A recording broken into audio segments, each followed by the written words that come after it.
Okay, so you get a bonus track this afternoon. So, after we've heard this great explanation of what the community of believers looks like, a reprise of what we heard actually 2 chapters ago in chapter 2, and we would have heard last Sunday at Mass in our first reading, we hear in this example we had just heard of the ideal community what it is not. So it's kind of like this is what it is, this is what it's not. In the story of Ananias and Sapphira, which gets skipped over in this lectionary of readings, but it's found in the 5th chapter of the Acts of the Apostles. So I invite you to read this story. So we hear about how people are bringing goods to the disciples and putting them at their feet, just as people and religious communities offer up what they have and give it to the community. So these early followers of the community of believers were doing, these followers of the way. So we hear about these two people who tried to deceive the apostles, Ananias and Sapphira, who are husband and wife. Ananias and Sapphira's sin is that they tempt God. They essentially they're trying to save face. So they go off and they sell a piece of property that they have, and they're in cahoots because we hear that Sapphira knows and what Ananias has done. They sold a piece of property and they've kept a little bit back for themselves. So they want to look like to the community that they have given everything when they really haven't, when they're really being deceitful. And they've kept back some for themselves in case this whole Christianity thing doesn't work out, or at least they have something to lean back on, but they still look good in the eyes of the community. So what happens in this passage is we hear about Ananias goes to the apostles and says, "Hey, we sold this property, here you go, here you have it." Peter calls him out and says, "You've lied. You've tried to deceive God."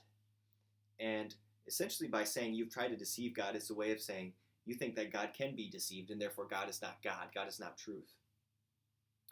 But Peter says, "By your own lie you shall die." And Ananias falls to the ground and dies.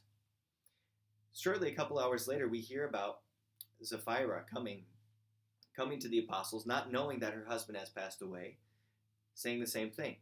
"We sold a piece of property, and here we have to give it to you." And Peter calls her out again and said, "By your own lie, you have died." And she falls immediately to the ground. Now, what's interesting is at the end of this passage, we hear about how they were filled with fear, and we have the first use of the word church in the Acts of the Apostles. What's this story about? What's it supposed to mean to us? Well, I think it's depicted very beautifully in the Basilica of St. Peter's in Rome. I'll throw you up a picture of it here so you can see what it looks like. In it we have Ananias, right? In the background, if you see him, being carried off.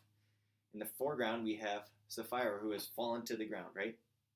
And Peter, who is pointing up to the sky, saying, "Look, by your own sin you have died." How often for us do we want to try and save face? Do we want to make it look good, or that we're being faithful Catholics when we really know we're holding something back for ourselves, when we're not really giving everything over to God that we should, in order to save face, to look good in the community? Now what's interesting is this picture is displayed in a very prominent place in St. Peter's Basilica in Rome. It comes directly across the entrance when you walk out of the sacristy. So as the priests go to celebrate Mass throughout the Basilica, every one of them looks at this image. And it's a reminder to them, have I given everything? Have I offered up everything? Or do I hold something back before I come to the altar? Now, all of us are invited, once we hopefully return soon, knock on wood, back to Mass, to bring our offerings to the altar, to bring our lives to the altar. And how easy it is for us to hold something back in case this doesn't work out, to hold back our own control. But are we willing to say, I give everything over to you, God. I trust completely in you.